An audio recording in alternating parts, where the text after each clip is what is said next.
dives to go on. Plenty of AoE there. And with Maokai being locked in as well, we do get one of those tanks I was talking about for the top side. LEC has been spamming tons of tanks. Cho'Gath, Scion, Maokai, all these things showing up a lot there in the top side of the map. And Maokai is pretty well positioned to try and sustain through the lane. Does get a lot of healing with spell spams and the sap magic. Trying to build some magic resist also goes pretty well since Volibear does a lot of magic damage also. Should be able to have a decent amount of defenses there pretty early on. And I really like this last pick from Cloud9 too, the Morgana. Black Shield, able to stop the sleepiness from affecting you even after you've already become drowsy from the Zoe bubble. If you see the Ashe arrow coming, you can stop the stun from that one. Protects against Maokai's point and click engage. Really think this is a great pick there into all the CC drafted by the side of Immortals. And the one thing I'm looking at here is last time around when we saw this in the previous game, we're like, okay, it's Azir and Aphelios. That's some late game powerful damage potential. And while we all know what sort of multi-year damage potential Zoe can have if fed, that's typically towards squishier champions. Onto a tank line, she doesn't quite have the same one-shot potential. So when you lack the Azir, when you lack that insane sustained DPS that can come out so quickly in the late game fights, I question, will Immortals be able to break through this front line of C9? Yeah, I mean, they're going to have to look for a lot of the picks here with their strengths. They've got really, really good hard engage. Ashe Arrow, Maokai ultimate, Nautilus ultimate, set. Like, there's so many things for them to force fights with. You just have to be good about choosing those fights on Cloud9 members when they're transitioning. This is a more of an approach of, we're not trying to outscale you for later. We're trying to fight these fights with you. We're going to have teleports coming in. We're going to have plenty of hard CC to lock you down and try and actually win the skirmishes. I think a lot of those depend, though, when your main DPS sources is Zoe. They depend on the Zoe hitting these skill shots first and early, because if you can start it out with a Sleepy Trouble bubble and then you have all of the CC coming through to lock up the kill, that goes a very long way, as opposed to Zoe walking in, even just missing one or two pieces means you're going to lose out on a lot of the damage since you do have so many tanks. You need to have the shake before you get the bake. Up to Zoe to start it all off. That's how the Zoe comps work. Insanity. We'll see if you can dial it in. Teleports available on both mid laner and top laner for the side of Immortals. Once again, their 80 carry going for the combat power there of the heal. Summoner Spellbook only available on the Zoe. So only those two solo lanes will be teleporting around here from this squad. If you look across the table, it's once again only two teleports. They're on the solo laners. Both those solo laners rocking the Spellbook here and the 80 carry with the heal. So everything looking pretty par for the course here as we examine keystones, summoner spells, everything like that. Phase rush on the set. Press the attack once more on the Volibear. You talked in an earlier game today about how you like that for the early game power and ganking potential. Yeah, plenty of burst damage in it. Nisqy and Insanity fighting over the wave here as Nisqy does get chunked down, but still has plenty of sustain here. He's the first to take a sip of his corrupting potion. And Insanity starting to wear him down. Plenty of defensive vision on the bottom half of the map here. Cloud9, if you look at the mini-map, closed off both of the jungle entrances to protect Zven and Vulcan. They just want to make sure that there's no early gank from Xmithie to try and mess with the Kalista pushing. Thank you, observers. Both of the two little ramps there warded out by Cloud9 early, so that Zven and Vulcan get to have that push with your Kalista Morgana. You'd love to see him being able to control the lane like that, especially into a melee support that relies on CC. Pretty easy for Morgana to shut that down. Not too intimidated by the hook when the Black Shield just lets you shrug it off and have a good time anyway. Top side, may see a gank coming out from Xmithie, and there you go. Flash into the initiation there with a twisted advance. Licorice flashing back into the river. Now not afraid to find a bit of a counterattack of his own here. So flash for flash from top laners, and honestly, spending the flash to only get 200 HP off of Licorice, it's pretty much just an even summoner trade here. Licorice isn't going to lose much lane pressure. Yeah, and his wave is pushing a little bit away from him at the moment, so he's going to be able to continue to pressure Allorim. Should be able to get off a nice recall. Blaber's just taking a quick nap in mid lane. He puts up the shield first. Oh, Apollo? It's burning. You okay, bro? Okay, he's good. He's good. I was worried there for a second. For how long will he be good? Okay, he's chugging up the potions. There's a big minion wave, but because they just chunked Blaber out mid and they've got Xmithie in the jungle, they know that there's no actual threat coming with the dive. Still, Zven does a good job pushing Apollo off that wave, denying decent amount of the CS for him to catch right back up. Zven with that critical 3 CS advantage over his opponent. Getting the lead started off early here. I like how Nisqy constantly spams emotes for no reason, just to have Insanity shoot him with an auto attack and cancel the emote. I really respect this guy's BM game, as Insanity is completely out of mana here, considering there is not a blue buff spawning anytime soon. It's time for Insanity to go home, refill those resources a little bit, head back to lane when he's got more to work with. So, did you see the interview where Nisqy was talking about it, and he said he put it on his mouse button to just spam the random one? So a lot of times it's not even like the high APM. He's not even choosing the wheel and then selecting one of them. A lot of the times it's a random one. Here's the gank from Xmithie bottom though. Quick black shield. And that is the whole story of that gank, Flowers. It is a one-page book. That is it. That is called ganking Morgana. I'm here. Black it's shield. It's going to look like that. Very unfortunate there for Immortals, but hey, what are you going to do? It's Morgana, man. You drafted a bunch of CC. You didn't see the support. The red 5th pick paying off for Cloud9. I always complain about this in drafts. I say that North America doesn't take good enough advantage of red side 5th pick. I like this red side 5th pick. I'm giving this one some claps. And for me, I love this as the answer to the denial so much more than a Tahm Kench. I mean, Tahm Kench brings so much less to team fights. Morgana, you get to preemptively and proactively block the CC rather than waiting around and putting yourself also in danger. Plus, she works really well with Ballista, being able to get off a lot better ults herself, knowing she also has that safety from Zven. Bench the Kench, but Morgana is Nirvana.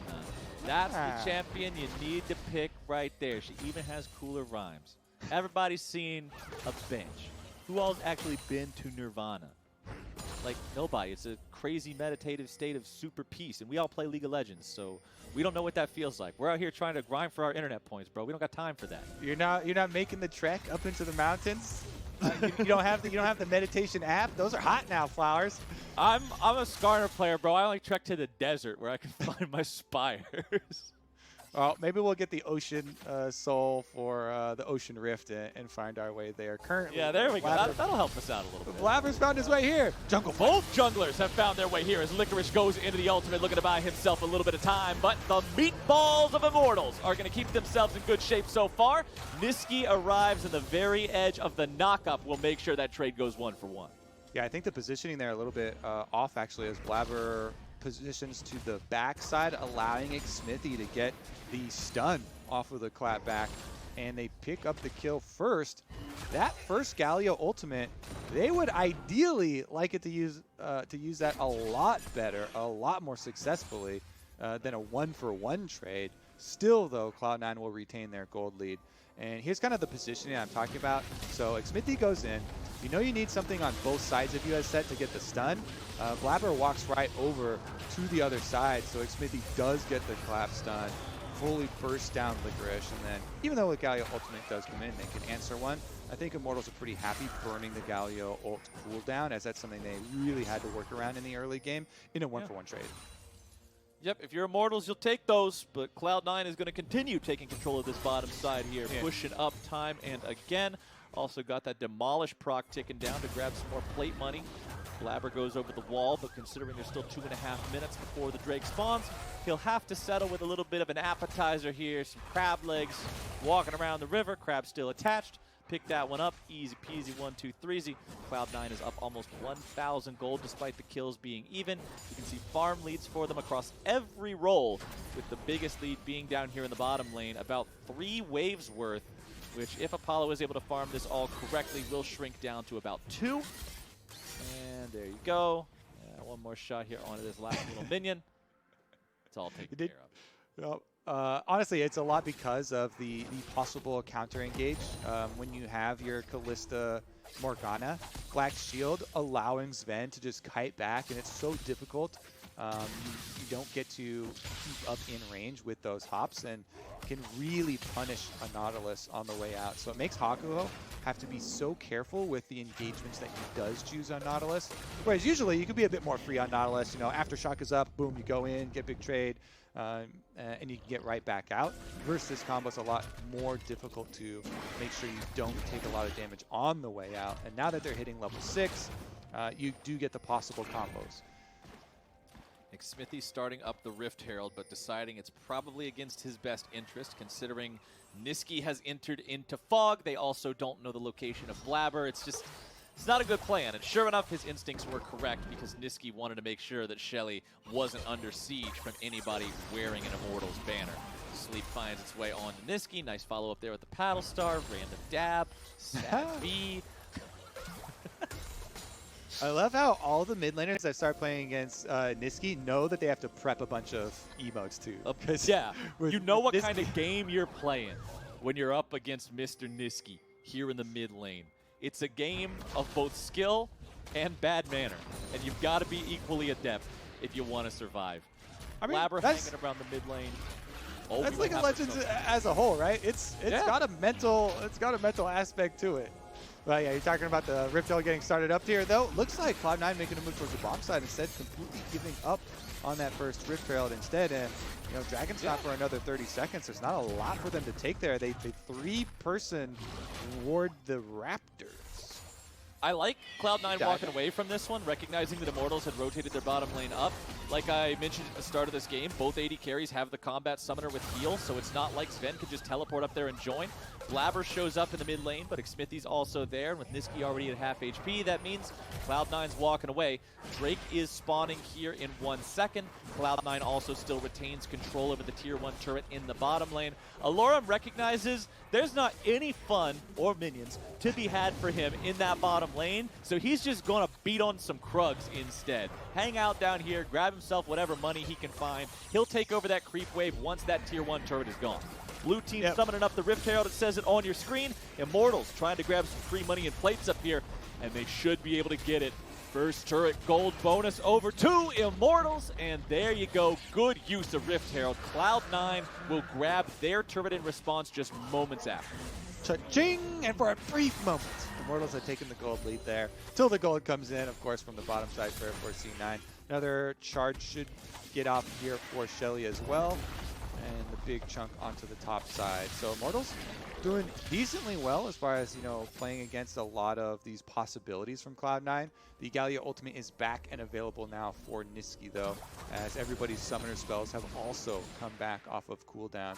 So I expect there to be a bit more fight over the next set of turret plates, bottom side for Immortals, trying to push in that area to move up and get some money for themselves.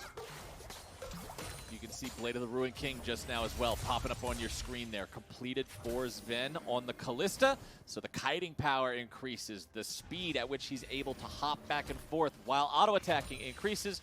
And of course, we know how effective that percent HP damage is against a target like Allorim or like Xmithie, that while they have plenty of health with their items so far, the armor just isn't there. So Zven will be able to eat these front lines alive. Here's what I want to look for next. You see, when you have a split map like that, you trade towers, there's got to be a lot of wards behind you. And Immortals haven't been able to sweep out any of these wards that Cloud9 left when they took the tower. So you have to be so scared of a cannon flank.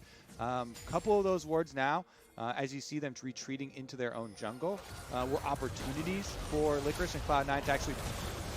Oh, the bear is in trouble, but now he's going right back in because Galio's coming down on top. Reinforcements have arrived. Nisqy going into the back line. Apollo's in some trouble. Here comes your slicing maelstrom. Here's the lightning. Here's the thunder. And Immortals find themselves in a pretty bad place, Kobe. Vulcan walks away. CC coming down onto Allorim now as well. The follow-up damage should not be enough. Blaber recognizes the error of his ways. Trying to kill Allorim that close to the turret. Has to flash away. But Cloud9 will take a 2-for-0 win there in that team fight. Yep, that's exactly the risk we're talking about when you lose your bottom side jungle in exchange for the top side of your opponents. Then when you push back, you have to be so careful about all their extra vision that they laid down in there. And Cloud9 finally get that skirmish they're looking for. Boom, make good use of Galio ultimate. Kennen teleporting in. He got right onto the backside, onto Apollo. Licorice there, level 11 with his rank 2 ultimate, able to annihilate him quite easily, and C9 increase the gold lead. They get the fight out in the open, away from those towers, into the jungle, so good job by them forcing it. It was Blaber. He was the first target as Xmithie was able to land some CC, but Apollo wasn't there for immediate damage follow-up, and since you've got the delay of Galio, it buys time for Licorice's teleport. Boom, you see on the bottom of the screen, he absolutely annihilated Apollo. Full CC lock, as well as the extra damage, and then Vulcan's able to flash his way out as well. No casualties from Cloud9. Yeah, poor Apollo. He flashes away from the Volibear and Galio problem. Gets to think for all of half a second. All right, we got out of that. And then sure enough, the lightning comes crashing down, and there's nowhere for an Ashe to go. And you can see the damage charts, man. Volibear is nothing to mess with. 1,889 damage in that last team fight. It's Blaber topping the charts here. 1-0-2 on this champion, continuing to stack up some more HP, probably working towards that dead man's plate that we always see these big tanky boys go for. It's so effective. As somebody that likes to play a champion that can't blink or dash at something, Dead Man's Plate is just a godsend. It feels so good to see that red trail behind you, running around with all the extra move speed, closing the gap. I was gonna say, the lines indicating speed are probably the most important too. You know, you gotta let everybody know that you're moving fast for the intimidation factor. Yes. It also upgrades any skin that you're using that has a red color palette by like 1 tier of coolness if it matches. Because it just makes it look like you planned this and you have this sweet energy thing behind you. Well, they're looking for a sweet Ashe kill. Here we go. Nice shot there coming down from the CC. Apollo will buy himself just a moment longer, but a moment's all you get, sir. See you back in 25 seconds. Apollo dead for the second time this game, and unfortunately for Immortals, he will not be ready in time to see this third Drake if Cloud9 sees it on spawn. Remember, look at Apollo's face. He's just like, oh, we're yeah, on. He's like, what do I do, bro? As mid lane, Insanity might now be thinking, what do I do, bro? The CC comes down. Zven gets himself away from the counterattack from the Nautilus thanks to the Black Shield. Zoe nearly dead. Ashe just now respawning.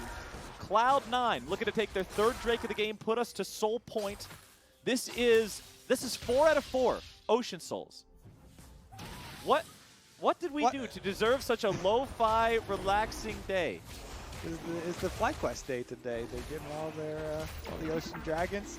Honestly, though, this is because Immortals keep fighting on the half of the map where they lost all their defenses, and Apollo on Ashe with no flash is a very easy target, extending pretty far up there. Again, Cloud9 just keep replacing these wards. I want to keep highlighting the wards on the area where they took the bottom tower, and they just keep replacing red side jungle wards, allowing them to have these constant collapses and forcing skirmishes in the area where Immortals have no defenses left. They're attacking the weak points and kind of prying this one open. 3 dragons really snuck up on us. We're approaching Soul pretty quickly here, buddy. Good golly, Miss Molly. Look at that gold chart over there. It's Cloud9, Cloud9, Cloud9, Cloud9. Then we get down to the richest member of Immortals, which is, by the way, the jungler. That means that both junglers have more money than the Immortals carries. Not an ideal situation. Zven trying to get himself away. Here comes the backup. It's Galio arriving to save the day. It's Nisqy going for the 3-man taunt. Vulcan's likely going to die here, but the trade for Allorim means it's a 1-for-1. Zven still staying in the fight, looking to grab some damage. Immortals fighting them off on this one, but now Licorice has arrived to the fight. The CC is there, and Xmithie is gone. Blaber will barely survive. A little bit of healing coming in there as Nisqy gives him the dab. Sad B once again from all Immortals. As, oh my goodness, even when it looks like they start off a fight in a way that might go their way, it's Cloud9 who have the tools and the teamwork to respond, and Nisqy still hanging around too to make sure that Immortals don't get anything from this tier 1. Blaber still there in the back between the 2 turrets, dodging away from the trouble bubbles so he doesn't get picked off. Immortals head into the topside river, and they will go after Rift Herald number 2, maybe, or they'll just take the opportunity to get on back, not feeling comfortable with that. Yeah, just keep on talking. They're going after the minions in the top side. Yep, that's the secret to the play-by-play life. Sometimes you just gotta let Jesus take the wheel. Players go. Teleport used to the top side for Nisqy. He's going to push those minions right back in. Tower should fall pretty shortly too. Cloud9, they're the ones, because Immortals had kind of a slow reset there, that get to retake control, and they're taking down the wards in the river already. They get to establish the Rift Herald as their own. And can they burn it down before Baron arrives? Racing the timer here. They've got plenty of time. Before the Baron comes over and scares him away. It's 1955 if aggroed. Yeah, if she's in combat. Yeah, 1945 if not aggroed. They're going to beat the not aggroed timer. Easy. No question about it. Cloud9 had it locked down. And now with Blaber wielding that Eye of the Herald here for the next 4 minutes, let's see how Cloud9 want to use that. They've got 2 minutes until the potential Ocean Soul spawns. And, okay, you know what I'm not going to say here, Kobe, is that Immortals have to have a plan, because I said that in the Dignitas game, and then I looked silly when Dignitas stood around and also looked silly because they didn't have a plan. So I'm know just what going happens? to say, boy, I hope we see some PvP around this Ocean Soul. That's it. Good. Don't make any assumptions. Yep, I'm just gonna say what I would like to see as a fan. Some PvP around the ocean. Positive thinking from Captain Flowers. Brought to you by Ocean Soul Day, where every rift is an Ocean Soul rift. Order now, and you'll get a free 5th Ocean Rift in your next solo queue game. Don't forget to queue up at the end of the day to experience the good vibes in the comfort of your own house. Chapter 3. Captain Flowers tells you how to handle your solo queue game when your team picks both Yasuo and Yone. Mute all. Xmithie! Running points like with the haymaker to block the damage, but he's not going to block enough. Here comes the entrance from Nisqy, and there's Blaber jumping in to turn the turret off, buy him a little bit of extra time, and there's Shelly showing up to finish the job. Cloud9 looking for even more. They make it look so damn simple.